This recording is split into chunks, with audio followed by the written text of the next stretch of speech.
Welcome back to Digging Deep, the podcast where we offer bereavement bites for time-pressed professionals and where we explore the trends, challenges, and stories shaping the future of death care in Canada.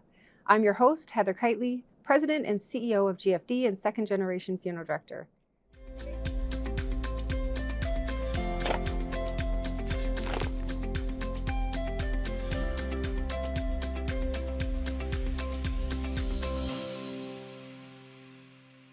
Today, we are recording live from the Alberta Funeral Service Association AGM and conference in the beautiful Edmonton, Alberta, an incredible gathering of professionals committed to elevating the standards of care that they provide to families every day.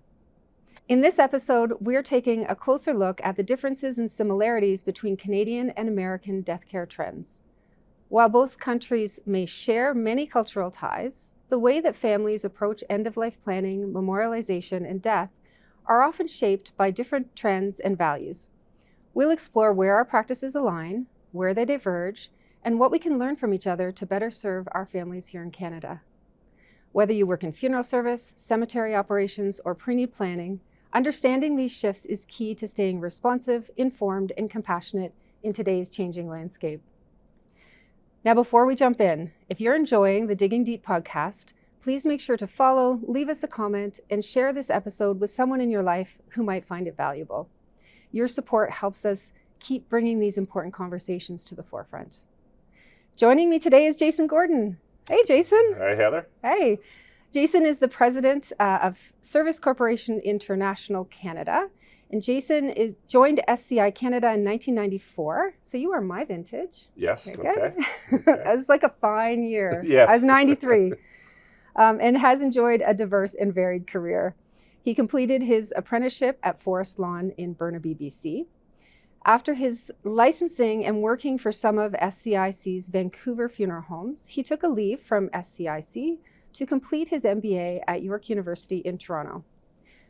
With a decision between career in banking or returning to funeral service, that sounds like actually an interesting story. Yeah. He made the easy choice.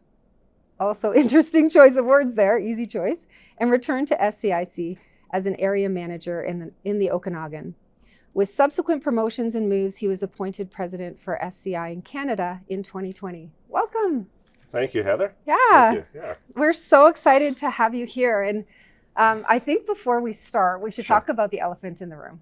Okay. So when we first planned this podcast, the political climate was very different. Yes. Right? And not that long ago either, really. I know, right? Like Yeah. in 3 short months, the Changed that whole quickly. atmosphere has changed. Yes. And so I wanted to lead off with that and ask you, how has that affected your business here in Canada? Right. Well, SCI is an American-owned company, and obviously we're the Canadian division of that. So it's not been as impactful as we maybe had thought. There certainly has been an impact. We've not seen from the employee side, we've not seen any employees feel concerned about working for an American-owned organization, or, I don't think it's hurt us from a retention or a recruitment perspective. Yeah. From the customer side, we certainly do know we have seen some situations where customers have chosen to go to another provider being based on the ownership, whether that's on an at-need situation and they've canceled appointments or told us that they aren't coming because of that. Yeah. We've also had the odd situation where a family who had a pre-arrangement with us, a funeral pre-arrangement with us, has chosen to go take that somewhere else. So it has happened, but on a limited basis. So I want to talk to our listeners here for a quick Sure. second, because there may be some folks who are listening who are in that situation, who are thinking, Sure. I have a pre-arrangement with SCI. What should I be doing? So I want to give you a chance to talk directly to them right now. So what would you want to say to them about that? Well, I would think that this is a very unfortunate but temporary situation. I don't see this being, this is not going to be the environment or the relationship we have with the United States for a long time. I think it's just one sort of administration in the White House that's driving this. I certainly know when I talk to my American counterparts, they are very committed to Canada, very committed to remaining in Canada. For the majority, though, I would say I'm a Canadian, lived my whole life in Canada. All of our associates are Canadian. The wonderful people that work in all of your Absolutely, locations are yeah, all Canadian. all Canadian. Yeah. Of course, most of our profits stay in Canada. reinvested in Canada. Our pre-need administration, obviously the funds have to be maintained in Canada. Yeah, of course.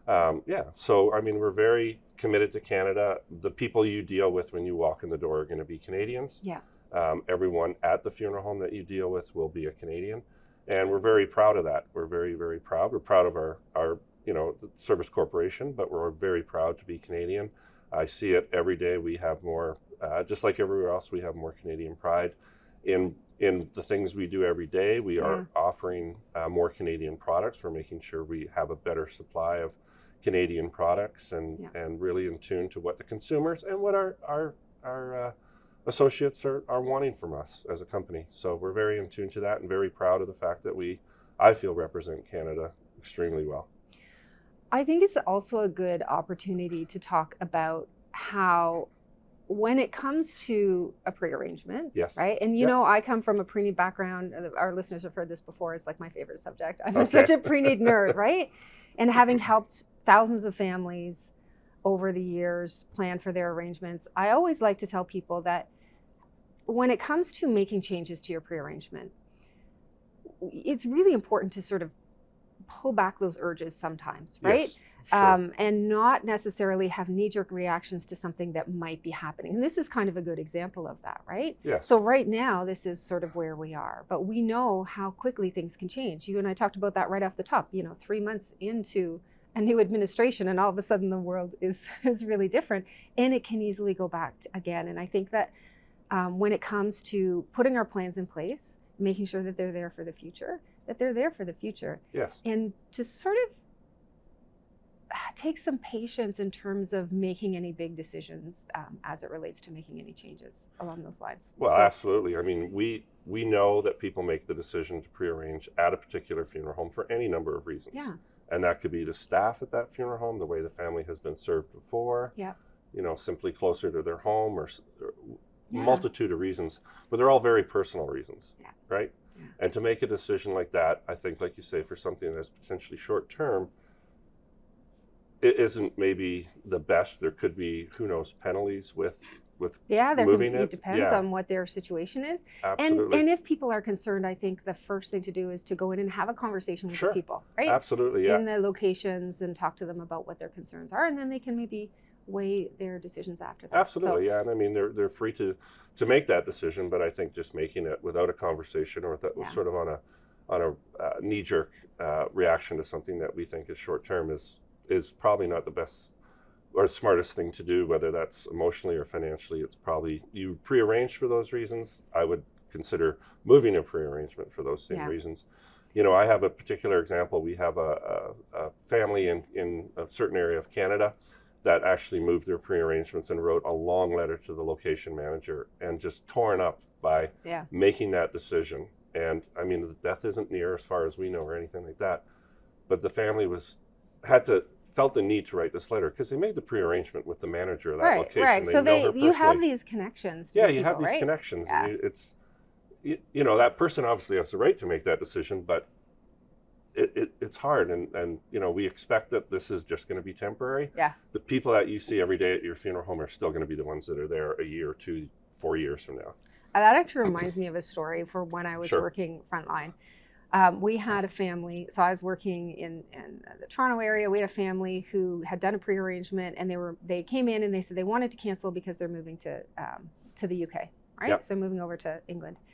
So we said to them, why don't you consider keeping everything in place, right? We will make a note of where you're going, make sure your family knows, but you don't know what the future holds, right? And if you do decide to come back and you've canceled, then you're kind of starting all over again. Right. They were like, no, we're going. We were like, okay, no problem. So we canceled the pre-arrangement, right? 5 years later, they come back and they said, okay, we're back. We're going to redo the get. But now you're doing it again 5 years later, right? Yep. 5 years of price increases and costs, right? So we did the pre-arrangement again, and that was fine, right? 5 years goes by, or something near about that. They came in to cancel again because they're going back to England. Oh, wow. We said, just keep it, right? Did they this time? They didn't. They canceled again. And then a few years later, I got a note. I had left the location, but I got a note from my colleague that they had come back and did it again, right? And so this is a really great example of how, when it comes to putting your plans in place, you do it because you don't know what the future holds, right? And so taking a knee-jerk reaction to anything that happens in your life as it relates to your final plans, I think it's just a really great time to sort of sit back and say, okay, let's see what happens. So I'm glad that we had a chance to talk about that. And I can say that, I know so many of your team, and they're just really wonderful people. Yeah, absolutely. So. We're very, very proud of who we work for, but very proud Canadians. And I know that this will blow over. What do we have, about 3 years and 9 months? It's only 3 months in, but what could happen during that? What could happen? Yeah, but I appreciate the opportunity to speak to that and where we are. And I think what you say about the people is so important, because I mean we're hearing in the news even this morning I was hearing in the news of different senators and states that are just really apologizing to Canadians and wanting to make things right and saying, hey, we can still be friends even though there's political stuff going on. That's right. Yeah. Okay, so let's get into our topic of the day. Okay. And so talk to me a little bit about what you see as the differences, in terms of pre-need and how people go about making their arrangements in advance between the U.S. and Canada. Sure. For the most part, it's very, very similar. There's not a lot of differences, but certainly there are some subtle differences. From what we find, Americans might be more willing to have the conversation. Might be more open? Be more open. Okay. Yeah. Okay. It's a conversation that seems to be a little bit easier. And I mean, of course, stereotyping, but yeah. We're and full disclosure to our folks who are listening, we are talking in generalizations, right? And so there's always going to be exceptions to the rule. Sure, but they're more open to the conversation. Yeah. But we find that maybe Canadians are a little bit more willing to actually fund it. I don't know if it comes down to something about, planning. We sort of have that maybe the serious side of our that nature. Stereotype of lower credit card debt. That might be changing, but those sort of a conservative approach to finances. Exactly. In Canada, yeah, right? yeah. So I mean, obviously, there's emotional reasons for pre-arranging your funeral, but we might be a little bit more in tune to the financial side of it. Again, generalizations. That's what we're finding. The vast majority of the conversation is the same. For some strange reason, again, it's not a major difference, but Canadians might pay over more single pay or shorter terms. As opposed to time pays. As opposed to time pays. Americans seem to be willing to stretch it out a little bit longer on average. Right. Yeah. Right. Yeah. And that is so. I would be. And if anyone is listening who has deeper insights into this, it would be so. Just leave in the comments, please. It would be so interesting to learn. Is that because of marketing that happens differently down in the States? Is it because people in the States are more open to carrying debt? Or I think that's probably what it is. Yeah. For the most part, the marketing is very much driven by the same things between the two countries. Okay. I think, again, just an assumption. Maybe that willingness to carry debt just isn't quite as heavy as it is for us. So I wonder if that has anything to do with regulatory differences, right? Because you tend to hear now, and I do know that in the States the regulations vary a lot depending on the state. Like some states are, like I know New York is really heavily regulated around pre-need, and some are a little bit looser. So you hear, you tend to hear more sensationalization of problems in unregulated states that we don't tend to see here. And I know certainly across Canada the regulations are very strict around pre-arrangement. What do you think? Yeah, that could definitely be part of it. I think you're right. From what I know, you have states like California and New York that probably have regulations more similar to Canadian provinces. Yeah, like around the guarantees of contracts and things like that, right? And I don't think all U.S. states have that. So perhaps there's something to that. That's obviously a province by province, state by state. So maybe it argument. Feels a little bit more secure somehow here in Canada, so people are more willing to move forward? I think so. Yeah, that's probably a good point. I never thought of that. Maybe there is more confidence in our banking system in general. Wow, there's that. There's that, right? Yeah. And that's true. Maybe that just leads to a higher degree of comfort knowing that the funds are going to be regulated and protected more than some of the other states. Again, an assumption, but could be, yeah. I think too, because I've gone to a number of conferences down in the States around pre-need, spoken at a number of international conferences on this subject. It seems to me that the marketing and distribution is different down in the States as well. It seems like there's a lot more comfort with direct-to-consumer agents, so insurance agents doing direct-to-consumer sales, et cetera. And we did have that for a little bit here Yes. in Canada, but that model didn't seem to stick. So let's talk a little bit about that. What are your thoughts around, is that play into perhaps people's comfort with moving forward or doing time pays, et cetera? Sure. I'm not necessarily sure why that would be an impact, that direct to consumer model. I can't really think of anything that might drive that in a real tangible way. Yeah. Maybe just, I think the marketing efforts in the U.S. are a little bit heavier. Yeah, You know, yeah, for sure. So maybe right? there's more competition that way, and There seems to be, you know what, you've made me think about something that of my observation when I'm listening to marketers talking in the States about how they talk Yeah. about pre-need. There is so much more enthusiasm, right? Yes. Like when we look at the sector in general in Canada, I think there tends to be a lot more reservation, right? Like we're a lot more reserved. We're a little bit like, can we talk? Right? Yeah, As opposed to, let me talk to you about this, or let me bring over a pie and we'll sit down and have that together. I remember that was one of the marketing things in the US that they were talking about, right? They literally are comfortable walking door to door and bringing pies to folks and saying like, hey, let's sit down and talk about, break bread together and talk about what you want to do for your plans. Whereas in Canada, like I remember hearing that going, I don't think I could ever do that, right? Because I'm just so reserved. Changing though, right? Yeah. I think we are seeing more of that type of enthusiasm around pre-need. I agree, I've seen some marketing strategies in the US that I just don't think would ever fly here. Right, and that's just not because they're wrong in the US. I Right, think that they fit really culturally well, but I think that that's sort of a cultural difference, Sure. right? That we're sort of a little bit more tiptoeing into. And that's why I said earlier, I think they're more accepting of the conversation. Doesn't necessarily mean they're going to pre-fund it, but they're more open to the conversation. I think because they see the message perhaps more. And I guess if you have a market that has more direct-to-consumer participants, they're going to hear the message more frequently. And I think when I look at the research that GFD has done in terms of understanding how Canadians are planning and understanding how Canadians feel about the sector generally, I think that we should feel confident we should feel comfortable being more confident because the stats show that like over 65% of Canadians trust us. Right? And that's an incredible statistic. Very high. Yeah. I mean, it's almost up there with doctors, right? Yeah. And I think that's a testament to the amazing work that, our colleagues do in their communities every day. But I think like, who else should be talking to them? Do you know what I mean? Yeah, like, absolutely. Who else should be talking to them about how they're going to plan financially and emotionally for their death than us? Why would we be reserved?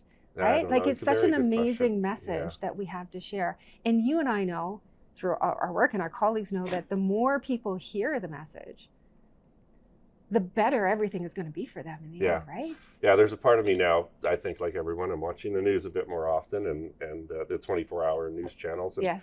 And you see so many ads for that funding. Other people talking to our folks about it, right? Yeah, and it drives you nuts. We see more and more other professions coming in to talk to what I refer to as our families, because I feel like a whole lot of ownership over these things. We're protective, right?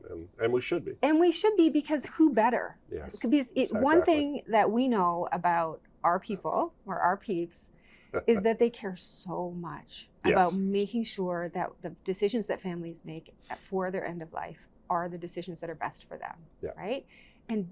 And people trust us to have those conversations. And do we trust other people from other sectors to come in and talk about that? Well, they certainly seem to be doing a very good job on that. So, or at least getting the message out there. I think you're right. Yeah. And I know when I see those ads on TV or different things, part of me screams. It's like you're not getting the full benefit if you're going through there. You're getting one component of it, which is the funding, but you're not getting other emotional components, and you're not getting I feel the confidence, and you're not getting detailed wishes down on what you want. It's just simply one avenue. It's one facet, but it's partial. Yeah.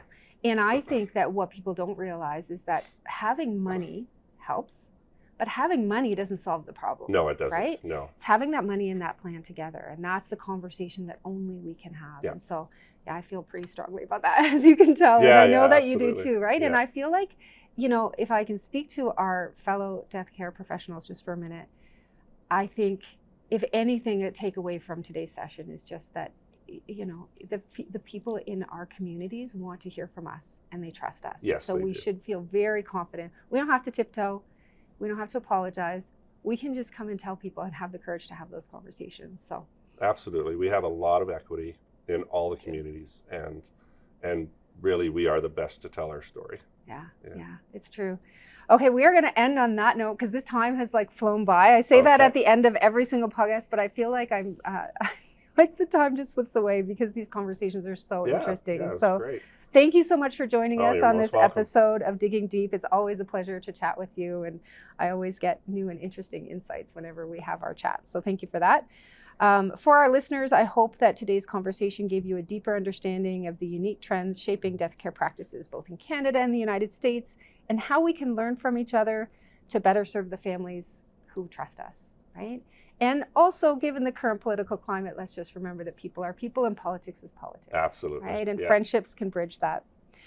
If you found today's discussion valuable, please be sure to follow, leave a comment, and share Digging Deep with your colleagues. Your support helps us to continue to bring important conversations like this to our profession. Until next time, I'm Heather Kiteley. Keep on digging deep.